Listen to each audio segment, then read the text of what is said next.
తెలంగాణ కాంగ్రెస్ మిగిలిన స్థానాలకు అభ్యర్థులను ప్రకటించింది. 6 అభ్యర్థులతో కూడిన తుది జాబితాను ఏఐసీసీ ప్రకటించింది. మిర్యాలగూడ టికెట్ను అనూహ్యంగా బీసీ నేత ఆర్ కృష్ణయ్యకు కేటాయించారు. మిర్యాలగూడ టికెట్ను తన బంధువుకు ఇప్పించేందుకు కాంగ్రెస్ సీనియర్ నేత జానారెడ్డి చేసిన ప్రయత్నాలు ఫలించలేదు. మరోవైపు టీజేఎస్ కూడా తమ అభ్యర్థికే టికెట్ కేటాయించాలని పట్టుబట్టింది. అయితే చివరి నిమిషంలో ఎవ్వరూ ఊహించిన విధంగా ఆర్ కృష్ణయ్యకు మిర్యాలగూడ టికెట్ కేటాయించారు. సికింద్రాబాద్ అభ్యర్థిగా కాసాని జ్ఞానేశ్వర్ ముదిరాజ్ పేరును అనూహ్యంగా ప్రకటించారు.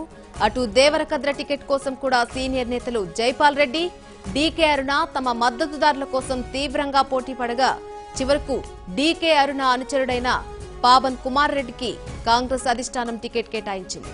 ఇక ఆర్ కృష్ణయ్యకు తుది జాబితాలో చోటు దక్కడంపై ఇటు కాంగ్రెస్ అటు మహాకూటమి నేతలు విస్మయం వ్యక్తం చేస్తున్నారు.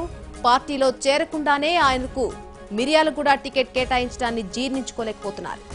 ఆశావహులకు మొండి చేయి చూపిన అధిష్టానం పార్టీలో చేరిన వారికి టికెట్ ఇవ్వడమేంటని బహిరంగంగానే విమర్శిస్తున్నారు.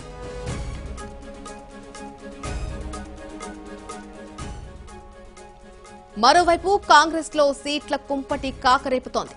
సీనియర్ నేత మర్రి శశిధర్ రెడ్డి సనత్ నగర్ సీటు విషయంలో వెనక్కి తగ్గేది లేదంటున్నారు.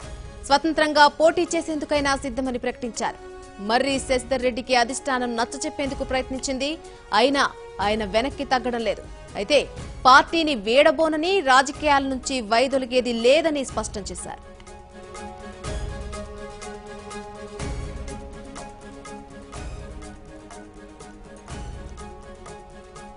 ఇక ఇదే విషయంపై పూర్తి సమాచారం మా ప్రతినిధి మధుని అడిగి తెలుసుకుందాం ఫోన్ లైన్ ద్వారా. మధు, చెప్పండి, ఈ రోజు తుది జాబితా విడుదల కాబోతోంది, కాంగ్రెస్ తుది జాబితా. అయితే ఇదే నేపథ్యంలో మర్రి శశిధర్ రెడ్డికి సంబంధించి కూడా ఒక స్పష్టత వచ్చే అవకాశం ఉందంటారా? నళిని, కాంగ్రెస్ పార్టీ నిన్న అర్ధరాత్రి దాటిన తర్వాత తన చివరి జాబితాను విడుదల చేయడం జరిగింది. దాంట్లో మొత్తం 6 మంది సభ్యులను ఖరారు చేస్తూ కాంగ్రెస్ పార్టీ అభ్యర్థులను ఖరారు చేస్తూ లిస్టును బయటికి విడుదల చేయడం జరిగింది. దీంట్లో ముఖ్యంగా కోరట్ల ప్రాంతం నుంచి జువ్వాడి నరసింగరావు ఓసీ క్యాండిడేట్ కు కేటాయించడం జరిగింది. నారాయణ ఖేడ్ ప్రాంతం నుంచి బీసీ నేత, అందరూ ఊహించినట్టుగానే మొదటి నుంచి ప్రచారంలో ఉన్నటువంటి నేత సురేష్ కుమార్ శెట్కర్ కు నారాయణ ఖేడ్ సంబంధించినటువంటి టికెట్ కేటాయిస్తూ కాంగ్రెస్ పార్టీ ఉత్తర్వులు జారీ చేయడం. మరోవైపు సికింద్రాబాద్ నుంచి కూడా అనూహ్యంగా కాసాని జ్ఞానేశ్వర్ పేరు పరిగణలోకి తీసుకోవడం జరిగింది. మరొకటి నారాయణపేట వామనగిరి కృష్ణ అనేటువంటి అభ్యర్థికి ఖరారు చేయడం జరిగింది. దేవరకొండకు సంబంధించి పావన్ కుమార్ రెడ్డికి అభ్యర్థిత్వం ఖరారు చేయడం జరిగింది. ముఖ్యంగా అనూహ్యమైనటువంటి పరిణామంగా చెప్పుకుంటే మిర్యాలగూడ సీటును ఏదైతే టీడీపీ మాజీ ఎమ్మెల్యేగా కొనసాగుతున్నటువంటి ఆర్ కృష్ణయ్యకు కేటాయించడంతో ఒక్కసారిగా రాజకీయ పార్టీలన్నీ కూడా కొంచెం హులక్కు గురైనట్టుగా తెలుస్తుంది. అయితే అటువైపు టీఆర్ఎస్ పార్టీ కానీ ఇటువైపు కాంగ్రెస్ పార్టీలోని నేతలు కానీ ఆర్ కృష్ణయ్యకు సీట్ ఇవ్వడం పైన మతలబ్ ఏంటి, దీని వెనకాల జరుగుతున్న రాజకీయ కోణం ఏంటి అనేటువంటి అంశం పైన తీవ్రంగా చర్చించుకుంటున్నారు. ఏదైతే కాంగ్రెస్ పార్టీ మహాకూటమిలో భాగంగా కాంగ్రెస్ పార్టీ బీసీలకు చాలా తక్కువ సీట్లు కేటాయిస్తుంది అని చెప్పేసి గత కొద్ది రోజులుగా ఆందోళనలు, నిరసన కార్యక్రమాలకు సంబంధించినటువంటి జరుగుతున్నారు. కొద్దిమంది రాజీనామాల పర్వం చేస్తున్నారు. మరికొద్ది మంది ఇండిపెండెంట్ అభ్యర్థులుగా పోటీ చేయడానికి ఈ రకమైనటువంటి ప్రయత్నాల్లో కాంగ్రెస్ పార్టీకి తీవ్ర నష్టం జరగనుంది. మహాకూటమిలో ఏదైతే చర్చ జరుగుతూ వస్తుందో వాటన్నిటికీ ఫుల్ స్టాప్ పెట్టేటువంటి ఉద్దేశంతోనే సికింద్రాబాద్ నుంచి కాసాని జ్ఞానేశ్వర్ కు ఏదైతే బీసీ సంఘాలకు సంబంధించిన నేతగా కాసాని జ్ఞానేశ్వర్ పేరుంది, తనకు సీట్ ఇవ్వడం జరిగింది. మరొక వైపు బీసీ సంఘాలకు ఐక్య పోరాట వేదిక తను ఏదైతే దేశవ్యాప్తంగా వారి ఐక్యత కోసం బీసీల న్యాయం కోసం పోరాడుతున్నటువంటి ఆర్ కృష్ణయ్య బీసీ నేతగా పేరున్నటువంటి బీసీ నేతకే టికెట్ కేటాయించడంతో కాంగ్రెస్ పార్టీ బీసీలను తన వైపు తిప్పుకునేటువంటి ఉద్దేశంతో ఈ రకమైనటువంటి చర్య చేపట్టింది. ఏదైతే ఆర్ కృష్ణయ్యకు సీటు కేటాయించేటువంటి కొద్ది క్షణాల ముందే తను కాంగ్రెస్ పార్టీలో జాయిన్ అయినట్టుగా తెలుస్తుంది. అది కూడా ఉత్తమ్ కుమార్ రెడ్డి సమక్షంలోనే ఇంట్లోనే పార్టీ కండువా కప్పుకున్నట్టుగా తెలుస్తుంది. ఉత్తమ్ కుమార్ రెడ్డి ఇంట్లో కండువా కప్పుకున్న తర్వాతనే సీటు ప్రకటనకు వచ్చింది. కేవలం కొన్ని నిమిషాల వ్యవధిలోనే పార్టీలో చేరడం, టికెట్ సంపాదించడంతో టికెట్ అభ్యర్థి ఖరారు కావడంతో దీనిపైన కూడా రాజకీయ వర్గాలుగా సర్వత్రా ఆసక్తి నెలకొంది. ప్రస్తుతం అదే విషయం పైన చర్చ జరుగుతా ఉంది రాజకీయాల్లో. అయితే ఏదైతే Miryalaguda seat Congress party senior నేత జానారెడ్డి కుమారుడు తన కుమారుడి కోసం ప్రయత్నం చేయడం జరిగింది. ఒకవేళ తన కుమారుడు కనుక ఇవ్వని పక్షంలో తన బంధువైనటువంటి వ్యక్తికి ఖచ్చితంగా సీటు కేటాయించాలనే తీవ్ర ప్రయత్నాలు చేయడం జరిగింది. జరిగింది. అయితే అదే సీటును టీజేఎస్ పార్టీ కోదండరాం పార్టీ కూడా సీట్ ఆశిస్తా ఉంది. దానికి సంబంధించి విద్యాధర్ రెడ్డికి సీటు కేటాయించాలని టీజేఎస్ పార్టీ కూడా చాలా రోజులుగా ప్రయత్నాలు చేస్తా ఉంది. ఆల్మోస్ట్ ప్రచారం కూడా ప్రారంభం చేసుకోవడం జరిగింది. వీరందరినీ కాదని అనూహ్యంగా కృష్ణయ్య పేరును తెరపైకి తీసుకురావడంలో ఉత్తమ్ కుమార్ రెడ్డి సఫలీకృతులైనట్టుగా ప్రస్తుతం పార్టీ వర్గాల్లో చర్చ నడుస్తుంది. మరోవైపు సనత్ నగర్ సీటుకు సంబంధించినటువంటి అంశం కొద్దిగా సందిగ్ధత నెలకొంది. దాన్ని పొత్తుల్లో భాగంగా టీడీపీకి కేటాయించినటువంటి కూన వెంకటేశం గౌడ్ కు కేటాయించినటువంటి పరిస్థితి అక్కడ నెలకొంది.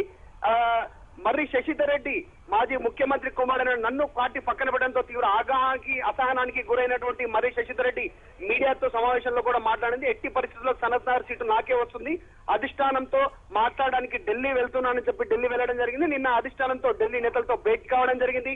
అయినప్పటికీ కూడా ఢిల్లీ నేతలు తనను సముదాయించి హైదరాబాద్ తిరిగి పంపించడం జరిగింది. తను వస్తూ కూడా మీడియాతో ఒక సందేశం ఇవ్వడం జరిగింది. తనకే సీటు రాబోతుంది, సనత్ నగర్ సీటు నుంచి నేను పోటీ చేయబోతున్నా అనే ఒక మెసేజ్ కూడా మీడియాకి ఇవ్వడం జరిగింది. అయినప్పటికీ కూడా మర్రి శశిధర్ రెడ్డి అంశాన్ని అధిష్టానం కాంగ్రెస్ అధిష్టానం పరిగణలోకి తీసుకోలేదు. పొత్తుల్లో భాగంగా అక్కడ టీడీపీకే కేటాయిస్తూ నిర్ణయం తీసుకోవడం జరిగింది. అయితే తను మాత్రం సికింద్రాబాద్ నుంచి పోటీ చేసే అవకాశం ఉంటే సీటు కేటాయిస్తామని కాంగ్రెస్ పార్టీ నేతలు చెప్పినప్పుడు కూడా నేను సికింద్రాబాద్ అసెంబ్లీ స్థానం వైపు నేను ఎట్టి పరిస్థితుల్లో వెళ్ళను, అవసరం అనుకుంటే పోటీ చేయడానికి పోటీకే దూరంగా ఉంటాను, కానీ సికింద్రాబాద్ నుంచి పోటీ చేసేది లేదని మర్రి శశిధర్ రెడ్డి అధిష్టానానికి తెగేసి చెప్పినటువంటి నేతృత్వంలో అనూహ్యంగా అక్కడ కాసాని జ్ఞానేశ్వర్ ముదిరాజ్కి సంబంధించినటువంటి వ్యక్తి పేరు సికింద్రాబాద్ నుంచి తెరపైకి రావడం జరిగింది. ఈ రకంగా కాంగ్రెస్ పార్టీ ఓవరాల్ గా సామాజిక పరంగా బీసీలను ఆకట్టుకునేటువంటి ఒక నేర్పుతో కృష్ణయ్య గాని కాసానేని కానీ తమ పార్టీ అభ్యర్థులుగా ప్రకటించడంతో ప్రస్తుతం రాజకీయ పార్టీలో ఒక చర్చ జరుగుతా ఉంది. కాంగ్రెస్ పార్టీ వ్యూహాత్మకంగా ముందుకు వెళ్తుంది అనేటువంటిది ప్రస్తుతం కాంగ్రెస్ అన్ని రాజకీయ పక్షాలు కూడా దీనిపైన మాట్లాడుకుంటున్నాయి. మరొక అంశం కాంగ్రెస్ పార్టీకి సంబంధించినటువంటి కొన్ని సీట్ల సర్దుబాటు అంశం పైన కావచ్చు, అదే ఇప్పటికే కార్తిక రెడ్డికి సంబంధించినటువంటి ఏదైతే సబితా ఇంద్రారెడ్డి కుమారుడు చివరి క్షణంలో తనకు సీటు కేటాయించేటువంటి అవకాశం ఉందని ప్రచారం చేసుకున్నప్పుడు అది కూడా సఫలం కాలేదు. మరొక అంశం ఇబ్రాహీంపట్నంకు సంబంధించినటువంటి పొత్తుల్లో భాగంగా ఆ సీటును సామ రంగారెడ్డికి కేటాయించినటువంటి పరిస్థితి ఉంది టీడీపీకి. అయినప్పటికీ కూడా నిన్న రాత్రి కాంగ్రెస్ పార్టీకి సంబంధించినటువంటి అభ్యర్థి మల్రెడ్డి రంగారెడ్డి ఉత్తమ్ కుమార్ రెడ్డి చేతుల మీదుగా బీఫామ్ తీసుకెళ్లినట్టుగా తెలుస్తుంది. అసలు ఓవరాల్ గా కాంగ్రెస్ పార్టీ మహాకూటమికి సంబంధించినటువంటి ఏ రకమైనటువంటి నిర్ణయం తీసుకోబోతుంది అనేటువంటి రాజకీయాల్లో ప్రస్తుతం చర్చ జరుగుతూ ఉంది. ఎందుకు అంటే కొన్ని మిర్యాలగూడ సీట్ ఇస్తానన్నటువంటి సీటు ఇవ్వకపోవడం, అక్కడ కృష్ణ కేటాయించడం, అయితే అవసరం లేదు అనుకున్న సీట్లను మాత్రం మిగతా మిత్రపక్షాలకు కేటాయిస్తూ ఉండడం. మరొక అంశం ఇబ్రాహీంపట్నం ఆల్రెడీ టీడీపీకి కేటాయించినప్పటికీ బీఫామ్ కాంగ్రెస్ పార్టీకి సంబంధించినటువంటి బీఫామ్ మల్లెడ్డి రంగారెడ్డికి కేటాయించడంతో పలు నియోజకవర్గాల్లో స్నేహపూర్వక పోటీ ఉండేటువంటి అవకాశం ఉంది అనేటువంటిది ప్రస్తుతం చర్చ నడుస్తుంది. ఇదే అంశం పైన మిత్రపక్షాలు నోరెత్తకుండా సిపిఐ కావచ్చు, టీడీపీ కావచ్చు, ప్రస్తుతం టీజేఎస్ పార్టీ కావచ్చు, అయితే మహాకూటమిలో కొనసాగుతున్నాయో వీరందరికీ రాహుల్ గాంధీ ద్వారా ఒక సమాచారం ఇచ్చినట్టుగా తెలుస్తుంది. మీరు మీకు అభ్యర్థులకు సంబంధించినటువంటి విషయంలో కంగారు పడొద్దు, కావాలంటే స్నేహపూర్వక పోటీలో ఉండండి, కానీ గెలిపే చాలా ప్రధానం. ప్రస్తుతం మహాకూటమికి గెలిపే ధ్యేయంగా మనం ముందుకు వెళ్తున్నాం.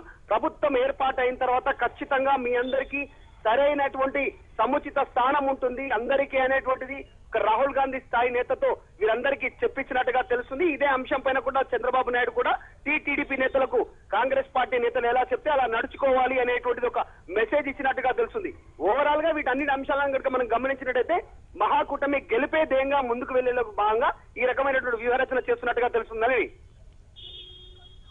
Right Madhu, thanks for the update.